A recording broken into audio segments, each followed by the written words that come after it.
Hello student. अब तक हम लोग बात कर रहे थे पूंजी, निवेश, पूंजी निर्माण, मुद्रा, मार्केट का अर्थ को लेकर हम लोग बात कर रहे थे। अब हम बात करेंगे टैक्स। हम लोग टैक्स की बात इसलिए कर रहे हैं क्योंकि शब्द का प्रयोग बार बार होगा। 3 शब्द हैं, कर, शुल्क और फीस। कर को कहते हैं टैक्स, ड्यूटी, और फी की बात करें हम लोग, कर, टैक्स, ड्यूटी और फी की बात करें हम लोग। फी का मतलब क्या होता है? फीस कहते किसे हैं? फीस का अर्थ होता है प्रत्यक्ष सेवा के बदले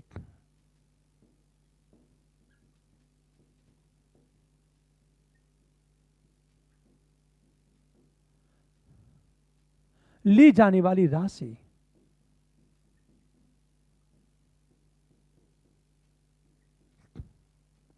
इसे कहते हैं फीस।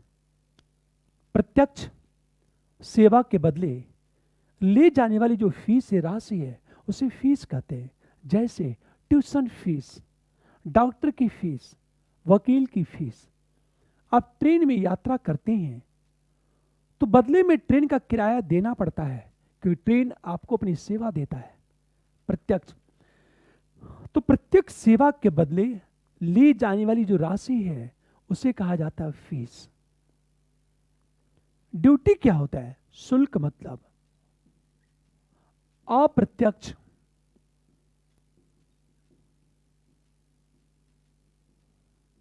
सेवा के बदले ली जाने वाली राशि। ध्यान देना, फीस में हम प्रत्यक्ष सेवा देते हैं, हम डायरेक्ट सेवा देते हैं और राशि लेते हैं। शुल्क में हम डायरेक्ट सेवा नहीं देते, हम इनडायरेक्ट सेवा देते हैं। और इनडायरेक्ट सेवा के बदले जो राशि ली जाती है उसे कहा जाता है शुल्क, ड्यूटी कहा जाता है। जैसे एक एग्जांपल लेता हूं मैं, कस्टम ड्यूटी। इसका सामान्य अर्थ होता है आयात निर्यात पर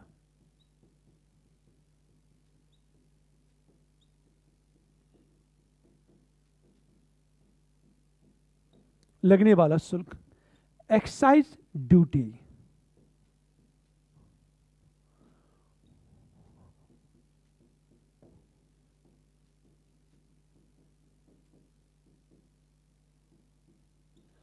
उत्पादन पर लगने वाला जो शुल्क है हम उसे कहते हैं एक्साइज ड्यूटी। ये ड्यूटी है। अब उत्पादन पर लगने वाला शुल्क, इसे ड्यूटी क्यों कहते हैं? क्योंकि सरकार इनडायरेक्ट सेवा देती है। कस्टम ड्यूटी में आयात निर्यात पर लगने वाला शुल्क, इसे ड्यूटी क्यों कहते हैं? क्योंकि सरकार बंदरगाहों का निर्माण करती है, सुरक्षा देती है, तो इनडायरेक्ट सेवा देती है। उसके बदले में जो राशि लेती है उसे कहा जाता है शुल्क। अंततः कर, टैक्स का मतलब क्या होता है? बिना किसी प्रकार का सेवा दिए नियमित रूप से वसूली जाने वाली राशि।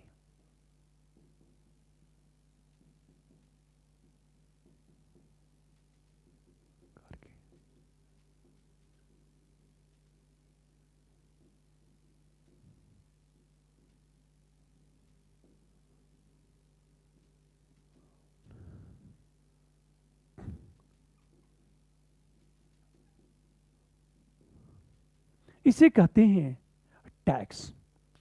जैसे इनकम टैक्स, कॉर्पोरेट टैक्स। यद्यपि इस टैक्स की चर्चा चल के हम लोग करेंगे फिजिकल पॉलिसी में, राजकोषीय नीति में। ध्यान सुनिए इस बात को। ये 3 शब्द हैं। टैक्स, बिना किसी प्रकार के सेवा दिए नियमित रूप से वसूली जाने वाली राशि। जैसे इनकम टैक्स, आयकर।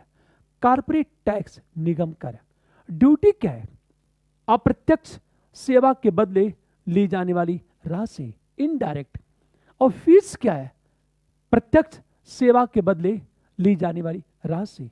ये 3 शब्द है जिसका प्रयोग बार बार होगा। टैक्स, ड्यूटी और हम फीस की बात करें। 2 शब्द और हैं,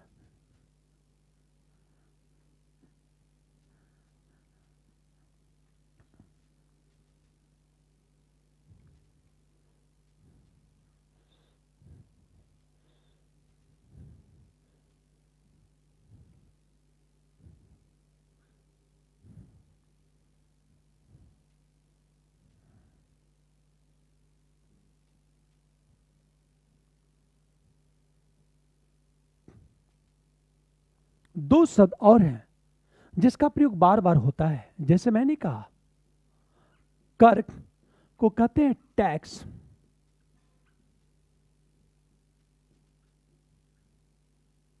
सेस,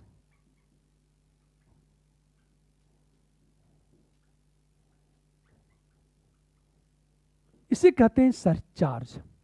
ये 3 शब्द हैं, टैक्स, सेस और है आपका सरचार्ज। इन तीनों में बेसिक डिफरेंट क्या है? ध्यान सुनो इस बात को। उपकर क्या होता है? यह कर के आधार पर लगता है।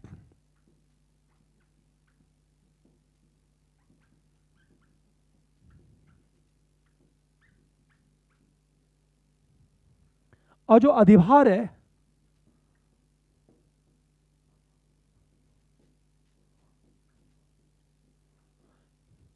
कर के ऊपर लगता है। इन दोनों की बात करें, उपकर, अधिभार, सेस और सरचार्ज एक विशेष प्रयोजन से वसूले जाते हैं।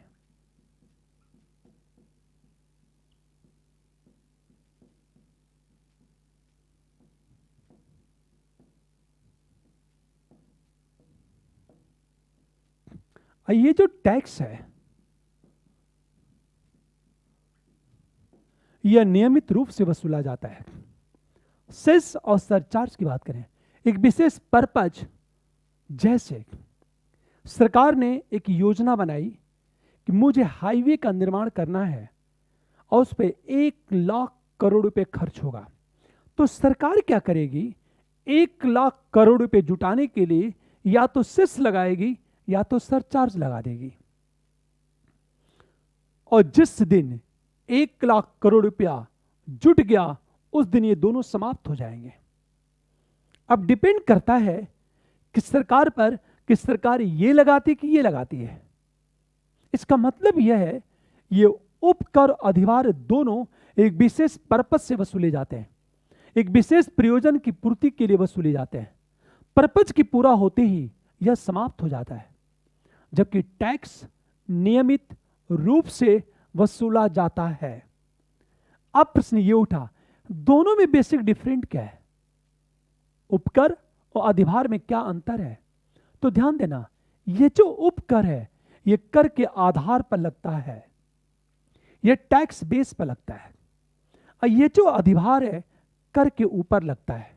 जैसे मान लिया जाए टैक्स है, रेट है 10%,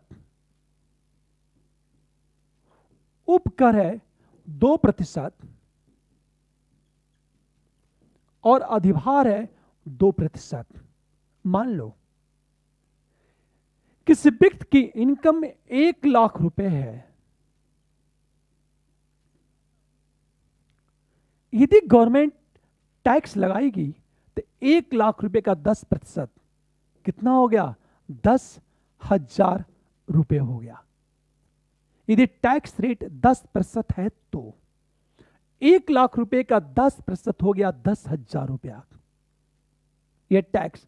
यदि सरकार उपकर लगाती है तो उपकर कर के आधार पर लगता है और कर का आधार टैक्स बेस क्या है? 1 लाख रुपया। तो ये जो उपकर है इस 1 लाख रुपए पर लगेगा और 1 लाख रुपए का 2% कितना हुआ? 2,000 रुपया हो गया। लेकिन जो अधिभार है ये कर के ऊपर लगता है। कर के ऊपर लगने का मतलब यह है कर राजस्व पर लगता है, और कर राजस्व कितना है? 10,000। तो ये जो अधिभार है इस पर लगेगा और इसका 2% कितना होता है? 200 रुपया। इसका अर्थ यह है कि ये सेस और सरचार्ज दोनों विशेष पर्पज से वसूले जाएंगे और पर्पज के पूरा होते ही दोनों समाप्त हो जाएंगे, लेकिन दोनों में बेसिक डिफरेंट है। ये जो सेस है कर के आधार पर लगता है, ये टैक्स बेस पर लगता है। ये जो सरचार्ज है ये कर के ऊपर लगता है। जैसे मैंने ये कहा टैक्स रेट है 10%, ये 1 लाख रुपए का 10% हुआ 10,000 रुपए। ये जो उपकर है ये 2% है। ये जो उपकर टैक्स बेस पर लगेगा, मतलब 1 लाख रुपए पर लगेगा, और 1 लाख रुपए का 2% कितना हो गया? 2,000 रुपया। ये जो सेस है, सरचार्ज है, ये कर के ऊपर लगता है, मतलब कर राजस्व पर लगता है, टैक्स रेवेन्यू पर। वो कितना है? 10,000 रुपए। तो ये जो सरचार्ज है ये 10,000 रुपए पर लगेगा और उसका 2% होता है 200 रुपया। इस प्रकार देखा जाए कि यदि सरकार को राजस्व की वसूली ज्यादा करनी है तो सरकार सेस लगाती है, और यदि राजस्व की वसूली कम करनी है तो सरकार सरचार्ज लगा देती है। आपने सुना होगा शिक्षा उपकर, पेट्रोल उपकर, ये पेट्रोल अधिभार की हम बात करें, ये 3 शब्द की बात करें हम लोग, टैक्स, सेस और सरचार्ज, इन शब्दों का प्रयोग बार बार होगा अगले क्लास में फिजिकल पॉलिसी में, जिसकी चर्चा हम लोग विधिवत करेंगे। अंत तक जब हम टैक्स की बात करते हैं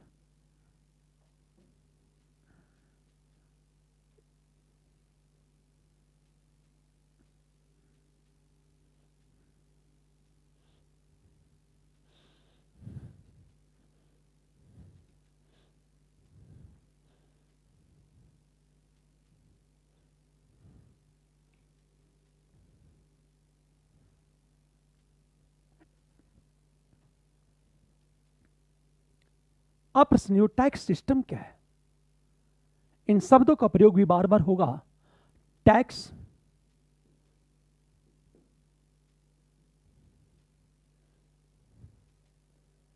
कर व्यवस्था की बात करें, सबसे पहले हम बात करें टैक्स सिस्टम को लेकर, तो पहली चीज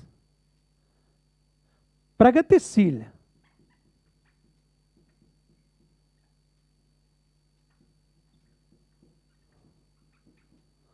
कर प्रणाली, इसे कहते हैं प्रोग्रेसिव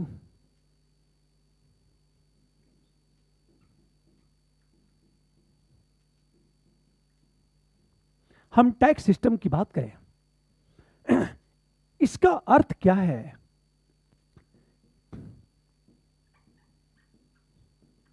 आय में वृद्धि के साथ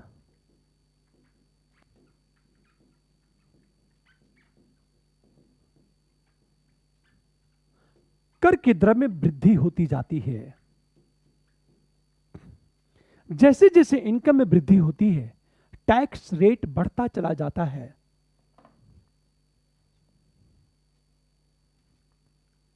आय में वृद्धि के साथ कर की दर में वृद्धि होती जाती है, इसे कहते हैं प्रगतिशील कर प्रणाली। जैसे छोटे से एग्जांपल लेता हूं, जिसकी इनकम 1 लाख रुपए है उस पर 10% टैक्स, 2 लाख रुपए है उस पर 20% टैक्स, 3 लाख रुपए है तो उस पर 30% टैक्स।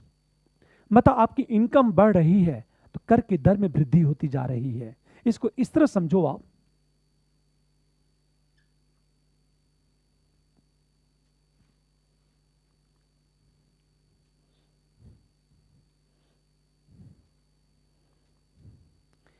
ये आपकी इनकम है, आय, और ये आपका टैक्स रेट है।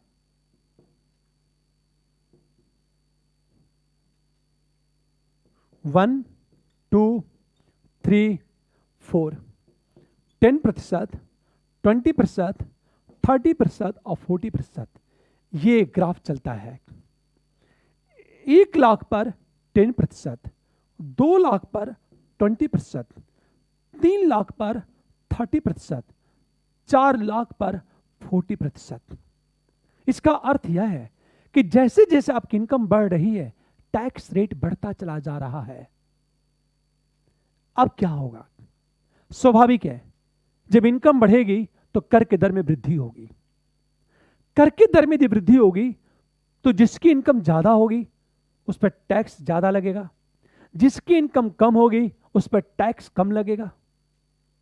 इसका मतलब यह है कि इस प्रगतिशील कर प्रणाली में होता क्या है? आर्थिक समानता में वृद्धि होती है, क्योंकि यदि किसी व्यक्ति की इनकम बढ़ गई तो सरकार टैक्स लगा करके अतिरिक्त आय को अपने पास ले लेती है। इसका अर्थ यह है, एक तरह से देखा जाए, आर्थिक समानता में वृद्धि होती है प्रगतिशील कर प्रणाली में, प्रोग्रेसिव टैक्स सिस्टम। दुनिया के जितने भी समाजवादी देश हैं वो सब के सब प्रोग्रेसिव टैक्स सिस्टम की बात करते हैं, प्रगतिशील कर प्रणाली की बात करते हैं। अब ध्यान देना, जब आर्थिक समानता बढ़ेगी तो लोकतंत्र क्या होगा? मजबूत होगा। इसकी एक मेरिट है, हम मेरिट की बात करें, गुण की बात करें, पर इसकी डीमेरिट क्या है कि जब आपकी इनकम बढ़ेगी तो टैक्स रेट बढ़ता जाएगा, परिणामतः पूंजीपति डीमोटिवेट हो जाएगा, हतोत्साहित हो जाएगा, पैसा नहीं लगाएगा, क्योंकि उसे पता है कि यदि वह रेवेन्यू जनरेट किया तो सरकार अतिरिक्त आय को अपने पास ले लेगी। दूसरा यह है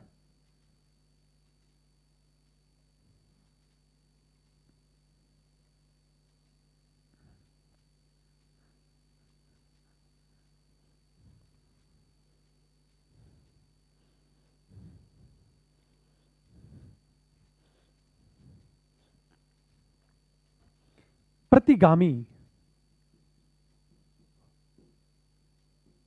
कर प्रणाली। इसका मतलब रिग्रेसिव।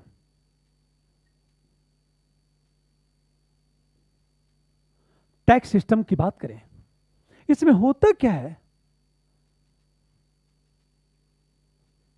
कि आय में वृद्धि के साथ कर की दर में कमी आने लगती है।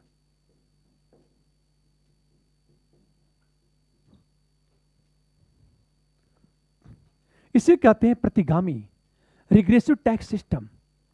जैसे जैसे आय में वृद्धि होती है कर की दर में कमी आने लगती है। फॉर एग्जाम्पल, 1 लाख रुपए यदि इनकम है तो पता चला 10% टैक्स, 2 लाख इनकम है तो 9% टैक्स, 3 लाख इनकम है तो 8% टैक्स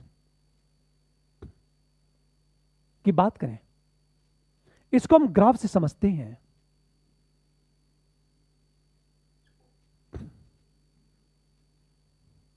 यह आपका इनकम है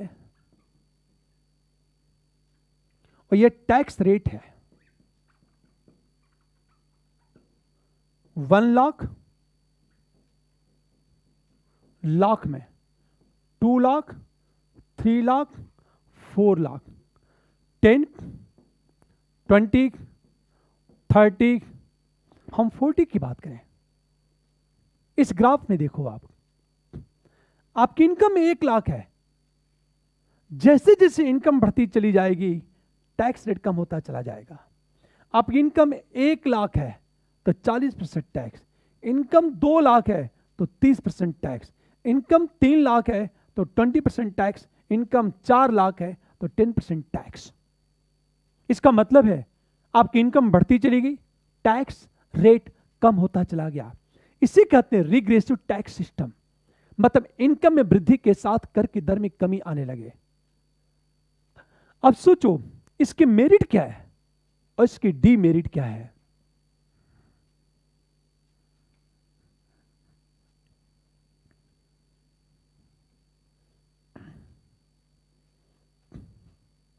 हम मेरिट की बात करें,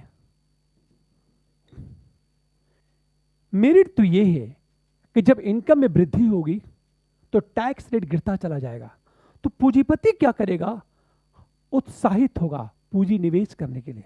तो मेरिट यह है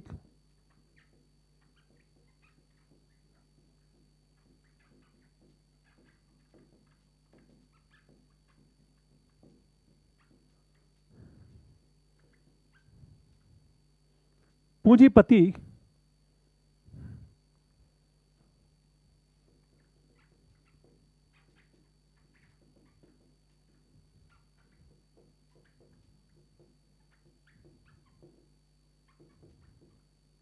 क्योंकि उसे पता है कि हम इनकम करते बढ़ाते जाएंगे तो टैक्स रेट में कमी होती चली जाएगी। पर इसकी डीमेरिट क्या है? आर्थिक असमानता में वृद्धि होगी।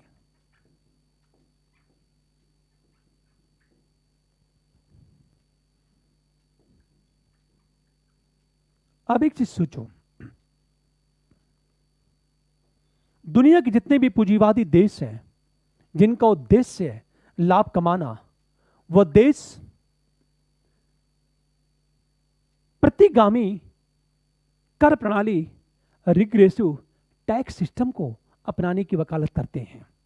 इस प्रकार दो तरह के टैक्स सिस्टम, एक प्रगतिशील और दूसरा है प्रतिगामी। तीसरी की बात करें हम लोग,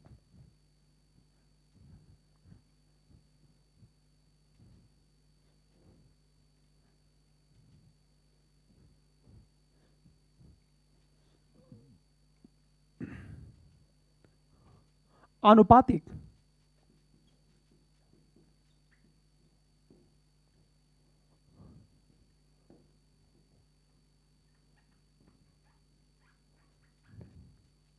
प्रोपोर्शनेट टैक्स सिस्टम की बात करें, इसमें क्या होता है, आय में वृद्धि के बावजूद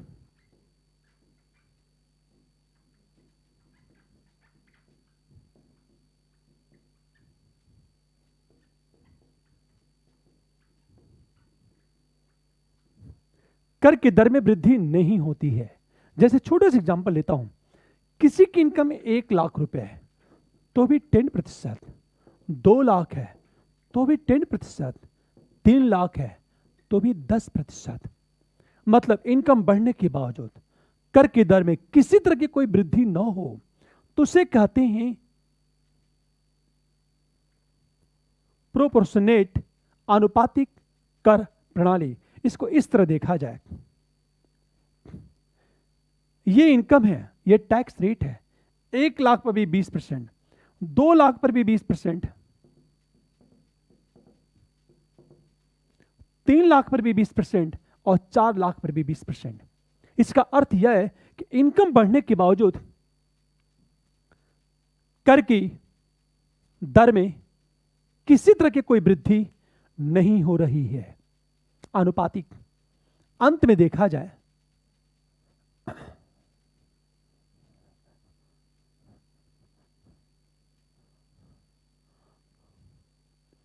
अवक्रमिक,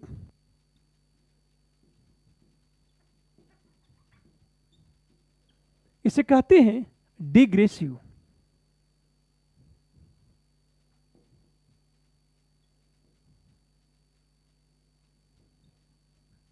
टैक्स सिस्टम की बात करें हम लोग, इसमें होता क्या है,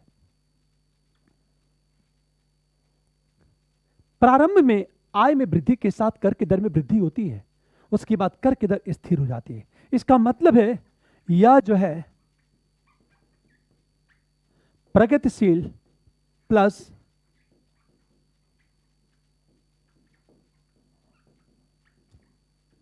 का मिश्रण है। यह इसमें होता क्या है,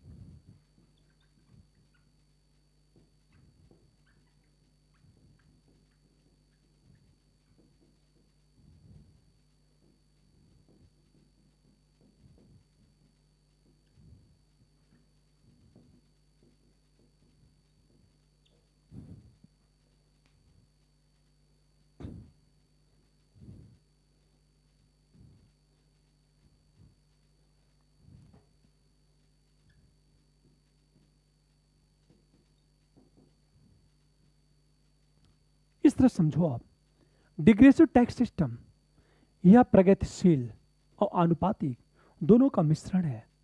इसमें होता क्या है, प्रारंभ में जब इनकम में वृद्धि होती है तो कर की दर में वृद्धि होती है, तत्पश्चात कर की दर स्थिर हो जाती है। जैसे हम इसको इस तरह सजाएं, इनकम बढ़ती चली जा रही है, उसके बाद स्थिर हो गई। 1 लाख पर 10%, 2 लाख पर 20%, 3 लाख पर 30%, 4 लाख पर भी 30%। इसका अर्थ यह है कि प्रारंभ में कर की दर आय में वृद्धि के बाद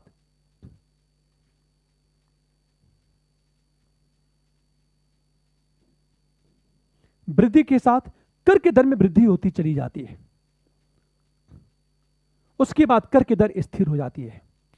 भारत में जो टैक्स सिस्टम है वह अक्रमिक कर प्रणाली को ही अपनाया गया है भारत में। ऐसा क्यों? एक बहुत बड़ी पॉपुलेशन की इनकम बहुत कम है। हमारी सरकार की कोशिश यह है कि आर्थिक समानता भी लाई जाए और निवेश को प्रोत्साहित भी कर दिया जाए। तो एक निश्चित सीमा तक कर की दर में वृद्धि होती चली जाती है, उसके बाद कर की दर स्थिर हो जाती है। बट आय में वृद्धि के बावजूद कर की दर में वृद्धि नहीं होती। इस ग्राफ से समझो, देखो आप, 1 लाख इनकम पर 10% टैक्स, 2 लाख की इनकम पर 20% टैक्स, 3 लाख पर भी 30%, 4 लाख पर भी 30%। इसका मतलब है कर की दर स्थिर हो गई। इस प्रकार हम बात करें कि टैक्स में 4 तरह के टैक्स सिस्टम होते हैं: प्रगतिशील, प्रतिगामी, अक्रमिक और आनुपातिक, जिसका प्रयोग बार बार होगा। हमने पहले यह कहा था कि इस पर विधिवत चर्चा हम लोग करेंगे राजकोषीय नीति में, फिजिकल पॉलिसी में। अभी मैं केवल उन शब्दों की मीनिंग बता रहा हूं जिसका प्रयोग बार बार होगा। जैसे मैं यदि कर शब्द का प्रयोग करूं, शुल्क शब्द का प्रयोग करूं, तो दिमाग में पूरी पिक्चर घूम जानी चाहिए कि ड्यूटी या शुल्क का अर्थ क्या है, टैक्स का अर्थ क्या है। अब हम बात करते हैं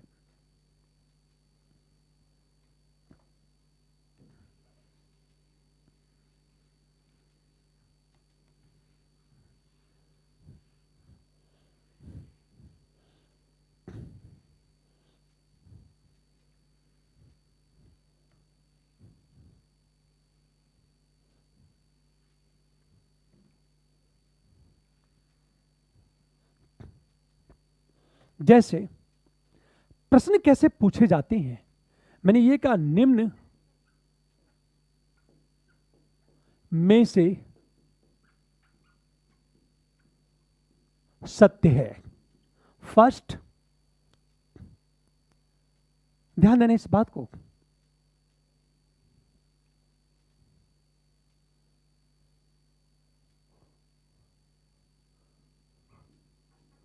पूंजी उत्पाद अनुपात का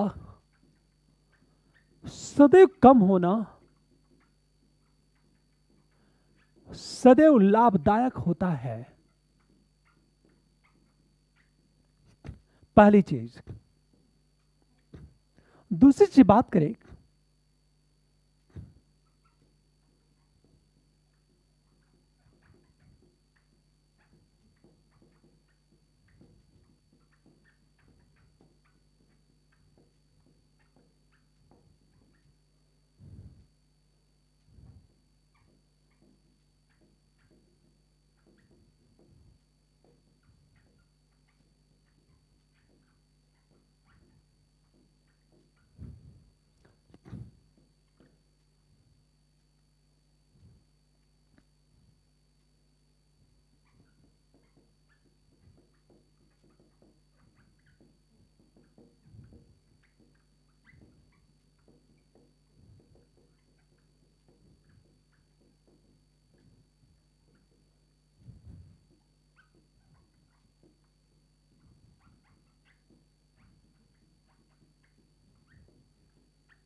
इसमें देखो आप, निम्न में से सत्य है।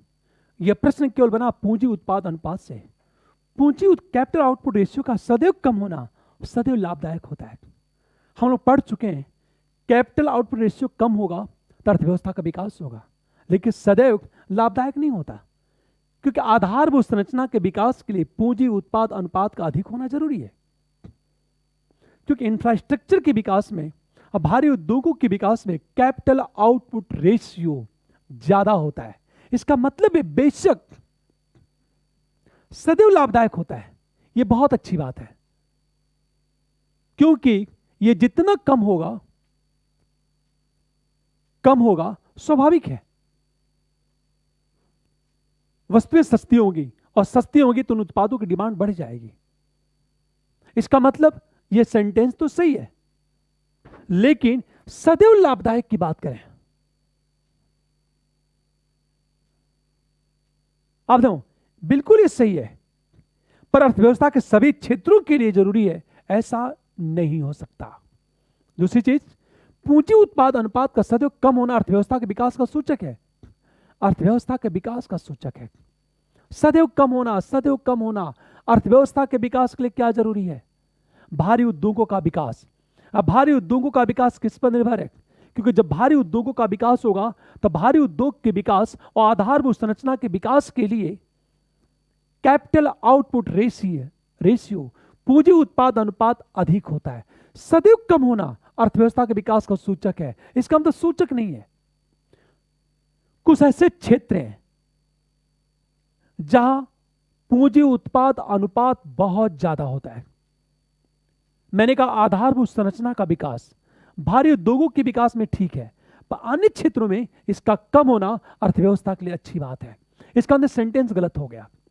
विश्व बाजार में प्रतिस्पर्धा में बने रहने के लिए पूंजी उत्पाद अनुपात का कम होना आवश्यक है। यह सेंटेंस सही है। सेंटेंस सही क्यों है?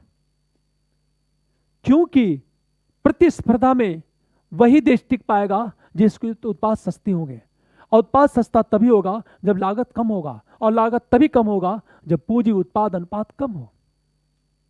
इसे देखा जाए कि दुनिया के जो विकासशील देश हैं, विशेष रूप से भारत, चाइना, वियतनाम, जहां पूंजी उत्पाद अनुपात कम है, इसे भारतीय उत्पाद प्रतिस्पर्धा में टिके रहते हैं।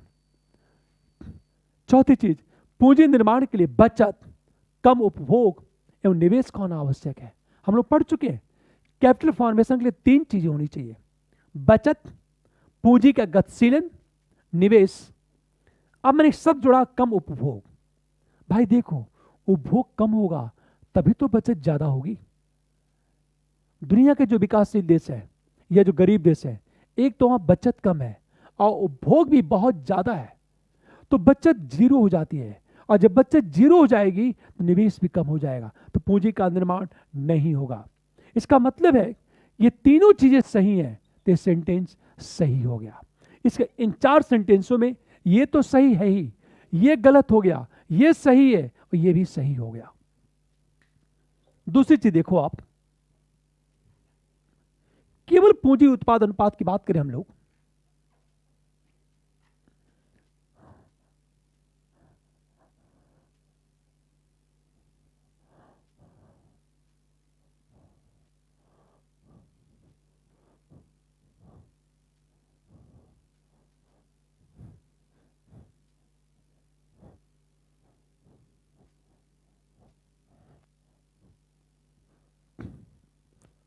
सत्य जैसे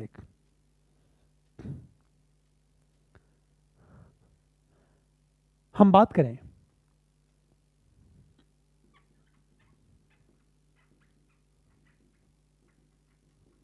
निवेश का संबंध खर्च से होता है।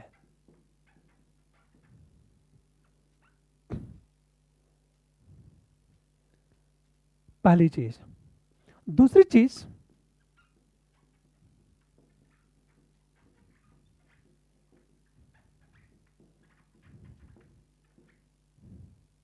निवेश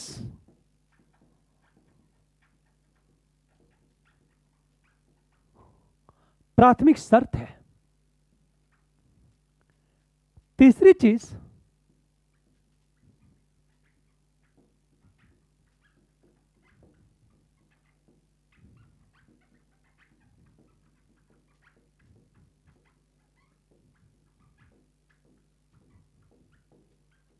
साथ साथ चल सकते हैं।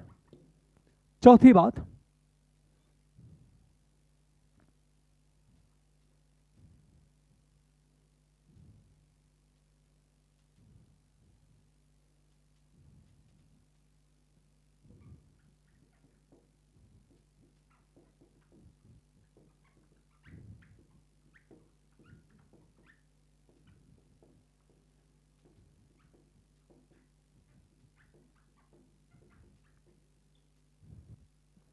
ध्यान दो, निम्न में से सत्य निवेश का संबंध खर्च से होता है।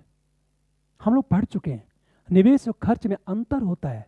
निवेश का संबंध उत्पादन में वृद्धि और लाभ से होता है। इसका संबंध खर्च से नहीं होता, इसका मतलब ये गलत हो गया। पूंजी निर्माण के लिए निवेश प्राथमिक शर्त है, यह सच है। हम लोग बात कर चुके थे कि बचत होगी, बचत का गतिशीलन होगा, निवेश होगा और पूंजी निर्माण होगा। इस मैप को देखो आप, बचत निवेश में कन्वर्ट होता है और निवेश से पूंजी निर्माण होता है। इसका मतलब यह है कि पूंजी निर्माण के लिए निवेश एक प्राथमिक शर्त है, चाहे घरेलू निवेश हो चाहे विदेशी निवेश हो। तो ये तो सेंटेंस सही हो गया। अत्यधिक उपभोग और अत्यधिक बचत साथ साथ चल सकते हैं, ये सेंटेंस गलत है। उपभोग ज्यादा और बचत ज्यादा हो, ऐसा हो नहीं सकता। दुनिया के जो विकासशील देश है, गरीब देश हैं, वो उपभोग ज्यादा होने से बचत कम है। अब बचत कम होगा तो निवेश भी कम होगा। इसका मतलब यह सेंटेंस गलत है। अगली चीज, सारे क्षेत्रों में बचत का कारण बैंक का सक्रिय होना है। यह बात बिल्कुल सही है। बैंक तक लोगों की पहुंच है। क्योंकि बैंक तक लोगों की पहुंच है, इसलिए सारे क्षेत्रों में बचत ज्यादा है। तो इस सेंटेंस भी सही हो गया। इसका मतलब है पहला गलत है, दूसरा सही है, तीसरा गलत है और चौथा क्या है? सही है। अब एक प्रश्न,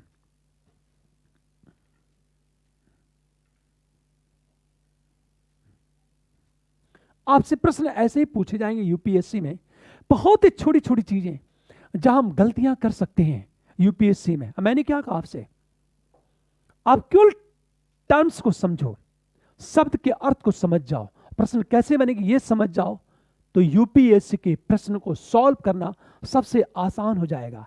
दूसरा एग्जांपल लेता हूं मैं आपसे। मैं क्यों लेता हूं, निवेश की बात करें और हम पूंजी की बात करें और हम बात कर रहे थे, मनी की बात कर रहे थे। अब ध्यान देना, हम लोग गुड्स की चर्चा कर चुके हैं। तो सबसे बड़ी चीज ये है,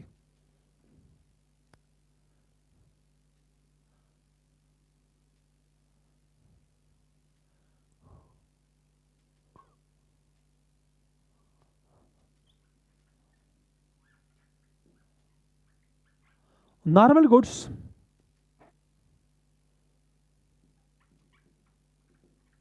जनसंख्या के बहुमत को प्रभावित करता है। दूसरी चीज, गिफिन वस्तुएं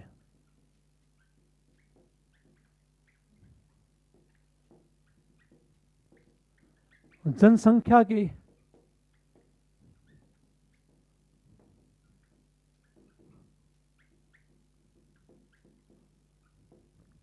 छोटे भाग को प्रभावित करती हैं।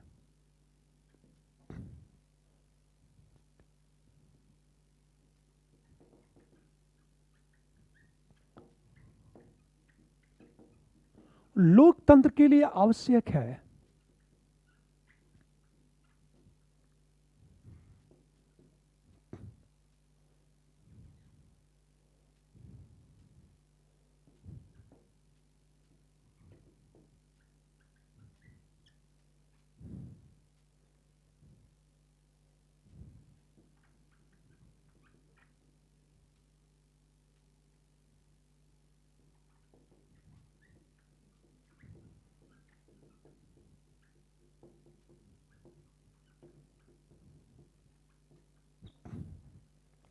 एक चीज ध्यान देना इस बात को, नॉर्मल गुड्स जनसंख्या के बहुमत को प्रभावित करता है। नॉर्मल गुड्स का मतलब क्या होता है? कीमतों में कमी आने से मांग बढ़ जाए और कीमतों में वृद्धि से मांग उसकी कम हो जाए, क्योंकि बहुत बड़ी पॉपुलेशन ऐसी होती है जो उन वस्तुओं की डिमांड ज्यादा करती है जिसकी कीमतें कम हो। इसका मतलब ये सेंटेंस तो सही हो गया। गिफिन वस्तुएं जनसंख्या के छोटे भाग को प्रभावित करती हैं। गिफिन वस्तुएं क्या है? मांग में वृद्धि, कीमतों में वृद्धि से मांग बढ़ जाए। जैसे पेंटिंग, कितने लोग पेंटिंग खरीदते हैं? मात्र अमीर लोग पेंटिंग खरीदते हैं। यह बहुत छोटा समुदाय है जिसे पेंटिंग का शौक होता है। पेंटिंग महंगी होती गई तो उसकी मांग बढ़ती चली जाएगी। इसका मतलब यह भी सेंटेंस सही हो गया। मेरिट गुड्स लोकतंत्र के लिए आवश्यक है, क्योंकि समाज के कमजोर वर्ग के लिए और लोकतंत्र की सफलता के लिए सामाजिक न्याय जरूरी है, और सामाजिक न्याय के लिए मेरिट गुड्स का होना जरूरी है।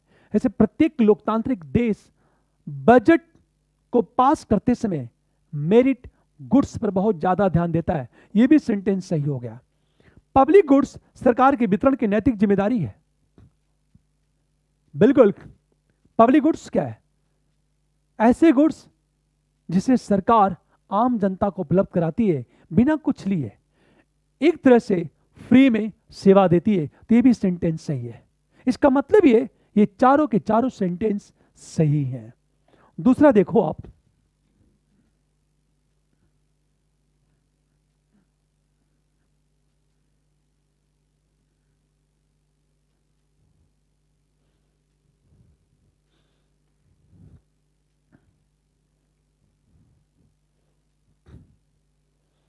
हम बात करें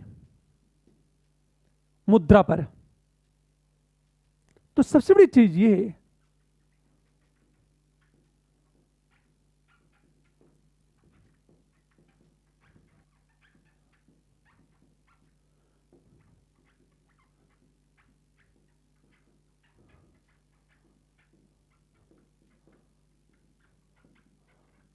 विनिमय का माध्यम होने के साथ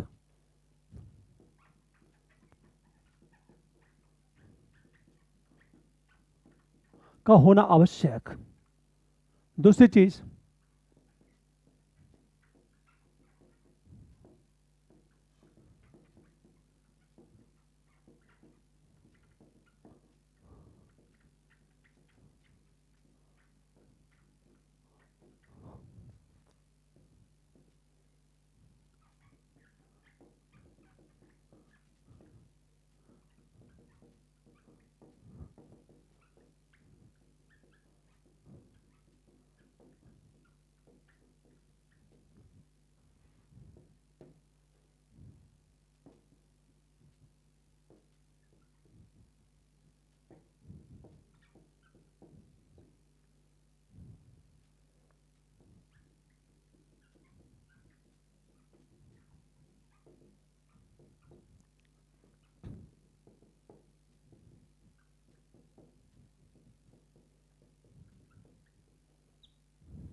ध्यान देना, मुद्रा कहलाने की प्राथमिक शर्त विनिमय का माध्यम होने के साथ सर्वग्राह्यता का होना है।